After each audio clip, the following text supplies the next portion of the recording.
I'm Allison Young from Kauai Island Utility Cooperative on the lovely island of Kauai. Welcome to Along Those Lines.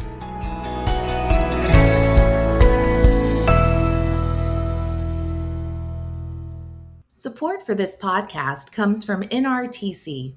Member-driven and technology-focused, NRTC provides solutions that help electric cooperatives maximize their smart grid and broadband networks, including managed cybersecurity solutions. Hi, everyone. This is a podcast about electric cooperatives, the work they do, and the challenges they face. I'm your host, Scott Hoffman. Artificial intelligence, with its remarkable ability to digest and analyze enormous amounts of data and to identify patterns and anomalies, has nearly limitless positive applications for industry, including for electric utilities. But it can be used just as effectively as a malicious tool by hackers and scammers. Electric cooperatives, like many other sectors, are moving cautiously with AI, finding ways to safely implement new and enhanced systems while marginalizing certain tools that could increase cybersecurity risk. To learn more about the broad impacts of AI on co-op cyber practices, we'll talk to Carter Manucy, NRECA's Cybersecurity Director.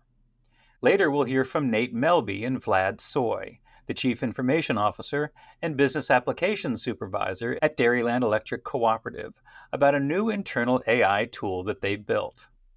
Carter, welcome to the podcast. Thanks for coming on. Thanks for having me. It's a pleasure being here.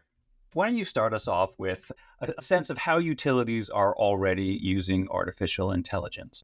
The best thing to do is to answer that question is to help level set on what AI even means, right? And, there's so many layers to it. AI means a lot to a lot of different people, sometimes being thrown around like a marketing term almost. I was recently walking the floor at Black Hat, and it was almost a game to find companies that didn't have AI in their marketing or name or something along those lines. It's almost a prerequisite now for being on the floor out there. But, when I think about what it really is, I see there are 5 basic distinct areas in this AI universe. We have the very most general artificial intelligence area, and that might have things we take for granted, like scheduling, maybe speech recognition, computer vision, if you think about self-driving cars and stuff like that. Then we have another layer, it's like the machine learning stuff, which is a little more complex, does things like decision trees and training of models.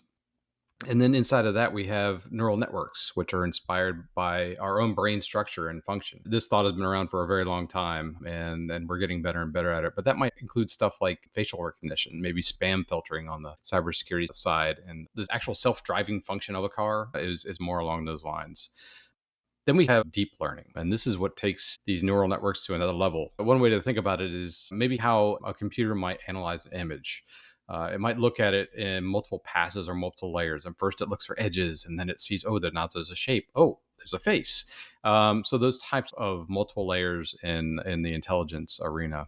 And the last part of this universe is generative AI, which is probably the most recognizable term by a lot of folks now. This is really what a lot of the hype is about, right? These large language models, text recognition, image generation, deepfake technologies, those types of things. So we're seeing a lot of that. But when we talk about how it was being used by our co-ops, I think the biggest one that I'm seeing currently is a lot of them are using Microsoft's Copilot to help them write memos, correct grammar, or maybe do a quick summary from a larger block of text or something like that. And even outside of that shiny stuff, our members might have already been using some of this technology for a very long time and not even known it, since even before the term AI became mainstream. For example, load forecasting. Right, we've been doing that forever, taking weather models and combining them with line and unit outage information to try to build out models to figure out the most economical way to dispatch power for the members. So that form of AI has been around for a very long time, and sure, it's gotten better over the years, but our utilities are using AI to help them spend less time on tasks, since so many of our members wear so many hats. Not having to spend time on any one task more than necessary really is a welcome way for folks, I think, to help make sure you're meeting the demands placed on you. So if you can use AI to help generate language for an RFP or summarize documents for key terms, I think those are welcome additions to a lot of our members' lives.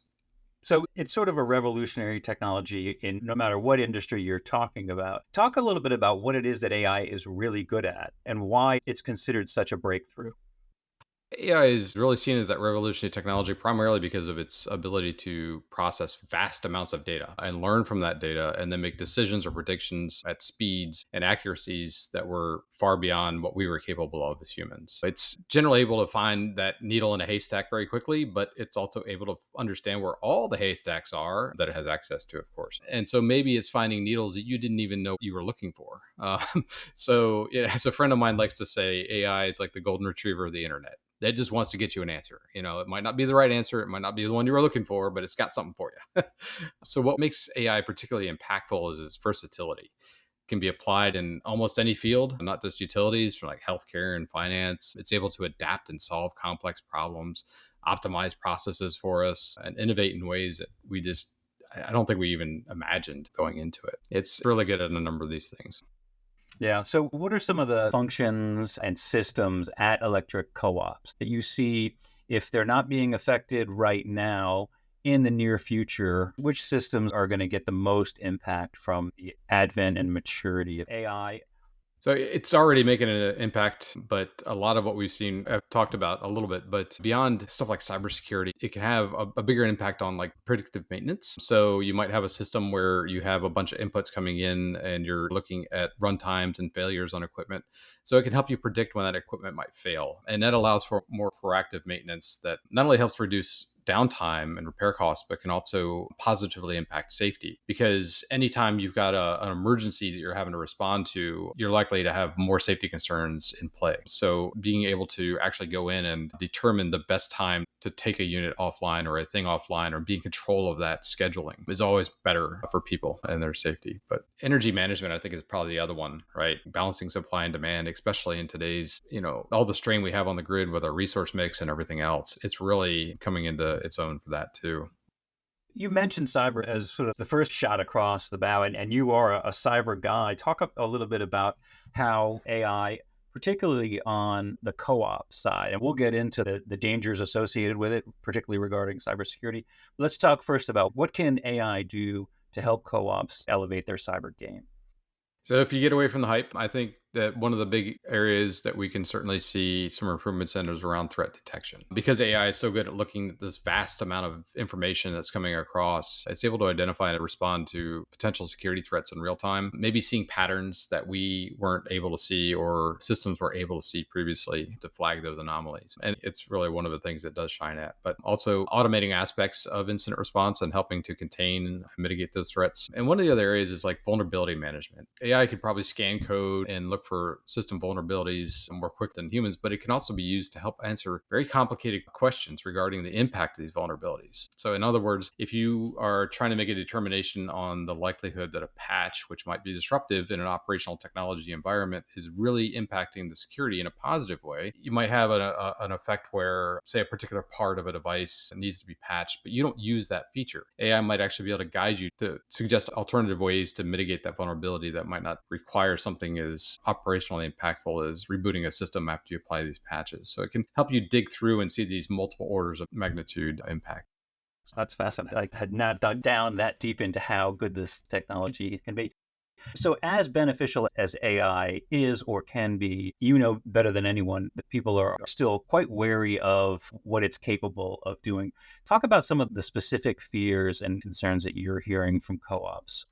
Well, we're definitely right to be concerned about AI. If you think about the core of it, getting down to the basis, the best way to understand a lot of the concerns are about how AI does and what it does. We don't understand that a lot of times. If you can't explain how AI came to this answer, then that's not a good position to be in. And not many people can do that are out there. You really have to have experience and wisdom and a bunch of other things to understand how this particular set of data could actually give you an answer on the back end. And that's really the biggest concern that a lot of folks have is just that unknown. What the heck is this thing doing? How does it come to that answer?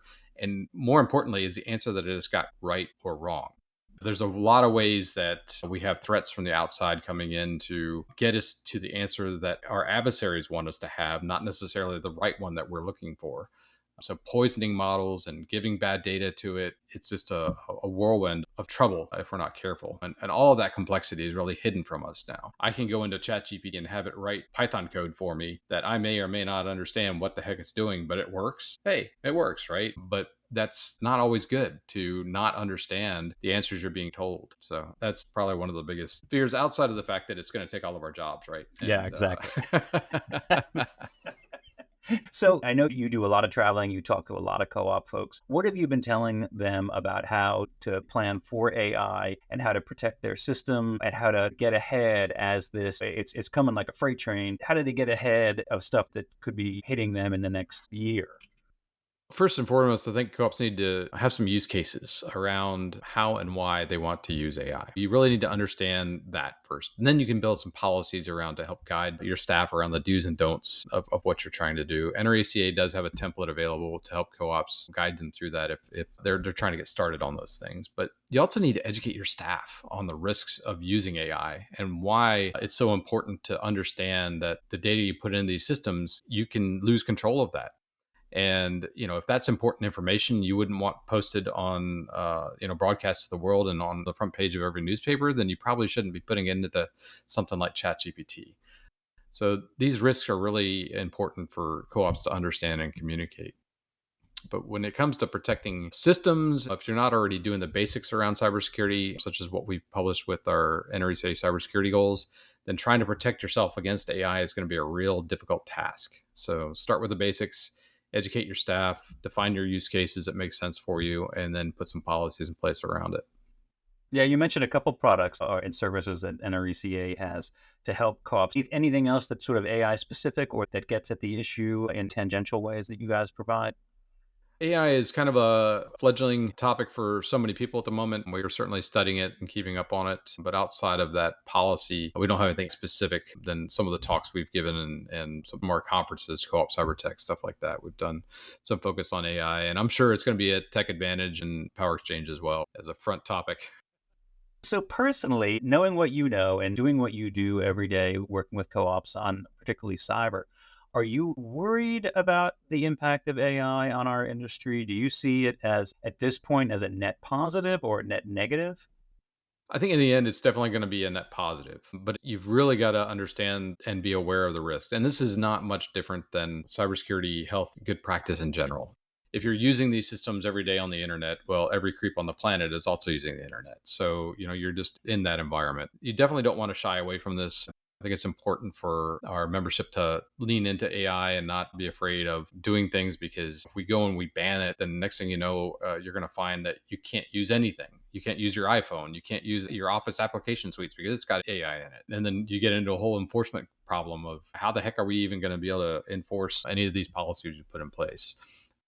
But overall, I think it's going to have a positive effect on our industry, but there's definitely going to be a lot of scary things and deep fakes, and trust is going to be a real problem in the future when it comes to AI.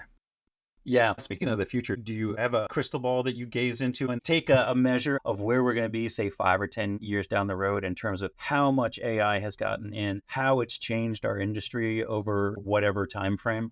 I definitely expect it to become more integral to cybersecurity, potentially evolving into autonomous systems that can anticipate and neutralize threats with minimal human intervention, which is going to be important because the attacks are going to become faster and faster and easier for our adversaries to utilize these technologies against us. So it's going to be very important for us to have that same defense on our side.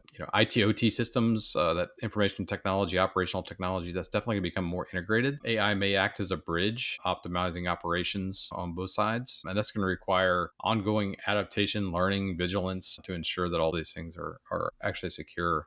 But I also think that the cybersecurity battlefield, if you want to call it that, is also going to become much more contested as AI makes threats just get amplified tremendously.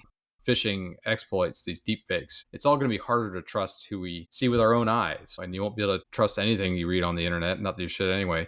Meaning making relationships and being attached to people is going to be harder to achieve a trusting relationship, but they're going to be all the more important. So it's definitely going to be a challenge, but I think with the right planning and tools, I think our co-ops are up for it. Carter, it's fascinating. I think you're right regarding whether it's a net positive or a net negative. I think ultimately it's going to be a good thing for the industry, but we're going to have to go through some things before we get there. I want to thank you for coming on and talking to us about it. And thank you for everything you do out there with the membership. I am sure this is not the last time we'll have you on to talk about this. Appreciate it. Thanks, everybody.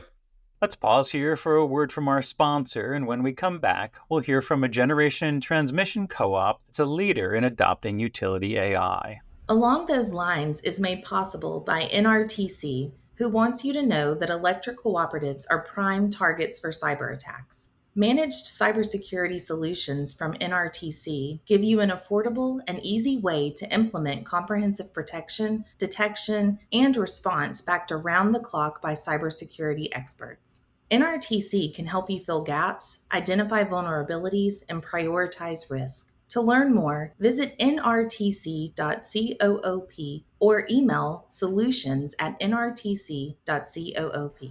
I'm Anthony Harris from Pearl River Valley Electric Power Association in Hattiesburg, Mississippi. You're listening to Along Those Lines. Welcome back. Dairyland Power Cooperative in La Crosse, Wisconsin has been working to integrate AI into its business practices for several years, including a new generative AI platform that is hosted within the Dairyland system. To talk about that and other aspects of AI integration, we'll talk to Nate Melby, Dairyland's CIO, and Vlad Tsoy, the co-op's business applications supervisor. A note to listeners, we unfortunately lose our contact with Vlad about halfway through, so he only participates in a portion of the interview. Nate, Vlad, welcome to the podcast. Thanks for coming on. Thanks for having us today, Scott. Thanks for having us. So, Nate, why don't you start us off with a little bit about Dairyland at a high level? What territory do you serve? Who are your member co-ops? Things like that. Sure. So Dairyland, we're headquartered in La Crosse, Wisconsin, and we were formed in December 1941. And we provide wholesale electrical requirements for 24 member distribution cooperatives and 27 municipal utilities. And they supply the energy needs of members and consumers in a 4-state service area, which includes Wisconsin, Minnesota, Iowa, and Illinois. Okay, so today we're talking about AI. Talk a little bit about how long Dairyland has been experimenting with artificial intelligence as a tool for the co-op. What are some of the first things you did with it, and what are some of the lessons you learned? We've actually been working with artificial intelligence for some time. Our first official project started in about 2018. We were using machine learning to try to get more accurate load forecasts. And so, using the tools at the time, we were combining weather data with an artificial neural network and some of our historical load and predictive load data to try to get better estimates of how we could use our load management for those peak days.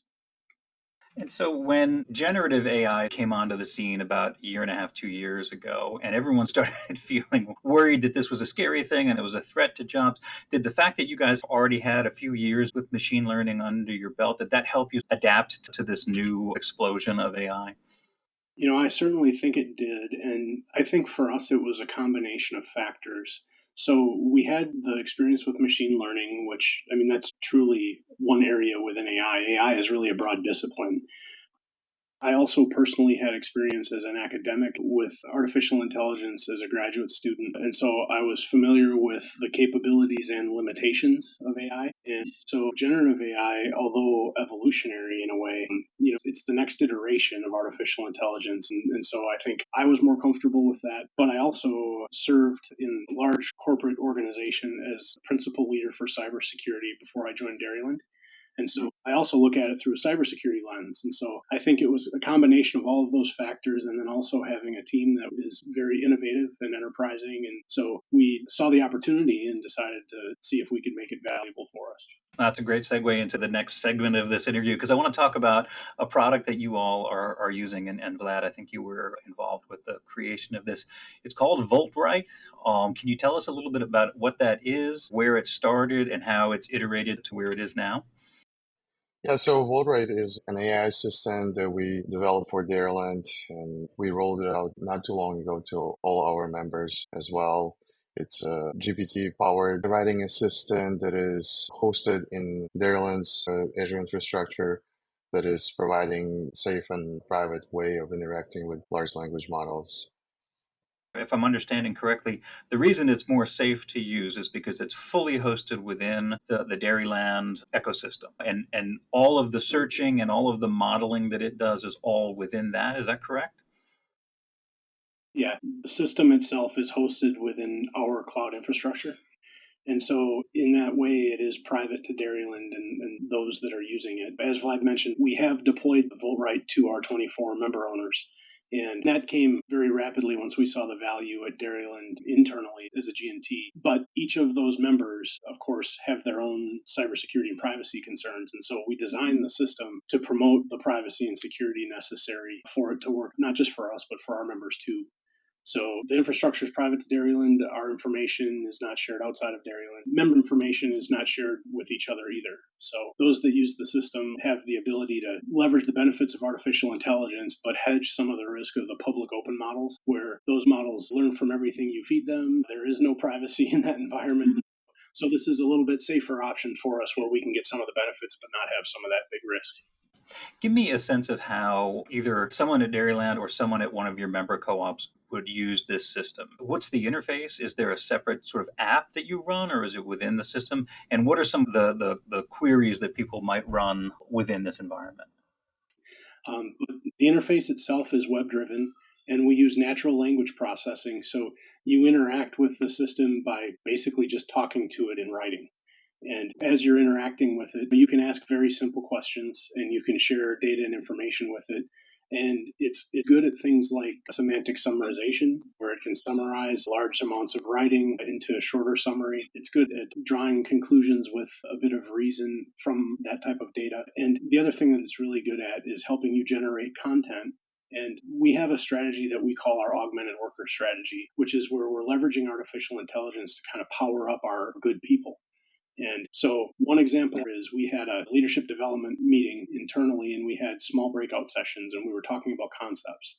And so, I brought VoltRite, and I said, I'm going to ask VoltRite the same questions, and we'll see how many responses we have compared to what VoltRite comes up with. And VoltRite, in its response, included probably 8 bullets. In our conversation, we identified 3 or 4, and so it gave us more complete answers. And so that's that leverage, that value that I think we've found is it gives you those more complete ideas or a good place to start when you're generating and building content.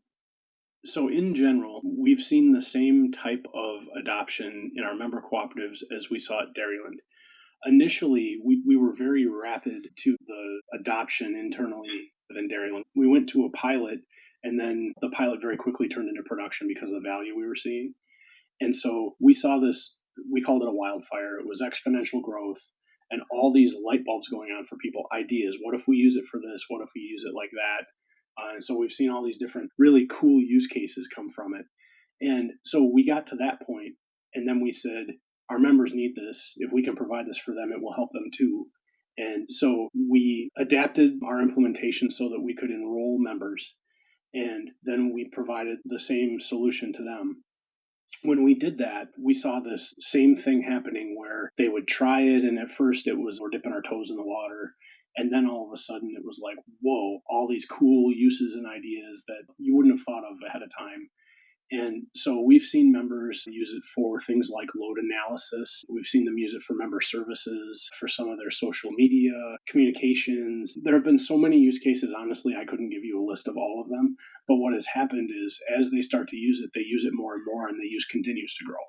And that tells me that organically they're seeing value in it. That's amazing. If we can keep this at a high level without getting too geeky, how do you actually program it? Is this something that you guys have the expertise on site to program out a generative AI system? Are you borrowing code? How does that work?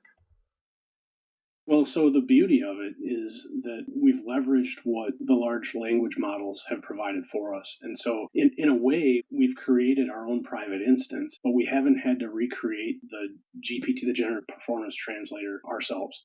And so we're leveraging that type of a model, and we've internalized that in our cloud infrastructure, and then we front ended it with natural language processing so that we can access it. And so, I mean, that's the best way I can say it without making it totally geeky. But the thing is, in some ways, you look at it and you've developed this unique thing. Well, what makes it unique is that We found a very effective and special use case, and we've adapted it for ourselves in a way that is beneficial for us as a cooperative and our member cooperatives. And can you sort of extrapolate this out farther to dumping meter data in, dumping sensor data in, and turning that into usable information for each of the co-ops, or is that something separate completely? So I'm smiling because we're doing that some right now. We're experimenting with it. Actually, one of our more recent interesting use cases has been something that came out of one of our member cooperatives where we're taking a look at meter data and trying to analyze what if scenarios against the meter data. And so some of that we can do in the Gen AI models. Some of it we have a better chance at doing in machine learning. But the thing is, between those, we can solve the problem in a way we've never been able to solve before. So we get visibility and predictive analytics at a level that as co-ops we've never had. And we know that these are things that we're trying for the first time. And so wherever we find that value, we're trying to turn it around as fast as we can for our members. Do you have any thoughts about the importance of the G&Ts and the statewides and the bigger co-ops help setting the standard and taking the lead on this? Because you're not going to get these smaller co-ops just going out there and doing this for themselves. Why is it important to take this on? Yeah, thanks. That's a really good question, and it's something that I've given a lot of thought to myself. Dairyland had a massive transformation over the last several years. We've implemented an ERP, we've had a cloud transformation, an infrastructure transformation, and so all of those investments that our members have made in the G&T to modernize in technology now have come to bear because we've been able to literally catapult ourselves into this advanced technology and access to that advanced technology. And we wouldn't be able to do that without the size and scale of the G&T. And so in that sense, it's the classic scenario where as a G&T, if we're able to share that with our members, we all benefit because we did that together and we each played our role in that process. To be honest, that's why I wanted to accelerate that deployment to our members, because we were excited about being able to make a difference and try to help. I think that's the role, is anywhere where we can do that and scale. And the thing that we're good at as cooperatives is it's not just a G&T or a member distribution cooperative. We do that across all cooperatives. When somebody has something that's innovative or if they have a way to solve a solution, we work collaboratively and then we extend that and then we all benefit from it. Along those same lines, have G&Ts and other co-ops reached out to you and said, okay, can you tell us how you did it? Can you help us do it in our territory as well? Yeah, we're happy to have those conversations, and I have had several reach out to me, and also even beyond cooperatives, other industries and other types of companies. And so, yes, happy to share the things that we've learned because we've been at this for a long time and it's been a learning journey. The other thing that I would say there is I've had the question, would we provide vote right to other cooperatives? And the way that I would answer that is we've designed it to scale, and we've already scaled it to our 24 members, and we could scale it further. I'm not on a campaign to do that, but if there is interest, that's a conversation that I think would be an interesting conversation. And so we could go there too. I wonder if we could talk a little bit more about the cybersecurity implications of this. Talk a little bit about, we've touched on this, but an environment like this, which is scalable in your world, but it can also be scalable in other industries and with other topic areas. Why is this model a good place to get at the AI debate or the AI infusion? What advantages does it have? So when we were building VoltRight, the baseline conversation we had was cybersecurity, and that's where it started for us. And there were some very specific things we talked about. One of them was data privacy. The other one was NRECA, and how do we make sure we maintain our electronic security perimeters and the privacy and security of all that from a compliance standpoint. And so the platforms that we use industry-leading security in terms of like access control and role-based security and all of those types of things. And the way that we build the business-to-business enrollment is also built with security in mind. So it's not the old days of create a platform, launch it to everybody, and worry about it later. It was really done from the beginning, and it was done in forethought. Now, the thing that it was an advantage to us and what made me comfortable as a cybersecurity professional working in a very critical infrastructure industry is because it was private and it was in our environment, we felt that was safe enough to leverage. And as a technology professional, I'll say that there are times in technology where when you see a rapid sea change coming, you have a choice to make, and you can either jump on the wave and surf the wave, or you can say, I'm not taking that wave, and that's fine, but then you get to watch the wave go. and the wave never comes back. And you might get on another wave, but you'll never get on that one. And so, we were at a crossroads where we felt that it was worth jumping on this wave, and that we had done enough things to manage the risk that we were concerned about in the privacy and the environment and the controls that we were able to build.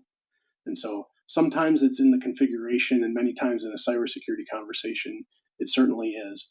There are always vulnerabilities. We live in a world of vulnerabilities. They will continue to exist. But, we protect and hedge the risk wherever we can and try to balance those considerations. Do you have any sense at all of where, over the next 5 or 10 years, that VoltRite or other similar iterations for Dairyland and other co-ops, where it might go, how deep it might get into the operations side and the customer service side? Do you see this being essentially in every part of co-op operations? So AI will continue to expand. And this wildfire that we saw at Dairyland, I recognize that we've had this experience and we're now 2 years into that part of it. So we have 2 years plus of knowledge and experience, and others are just getting started. And so we will continue to see that awakening toward AI across all industries.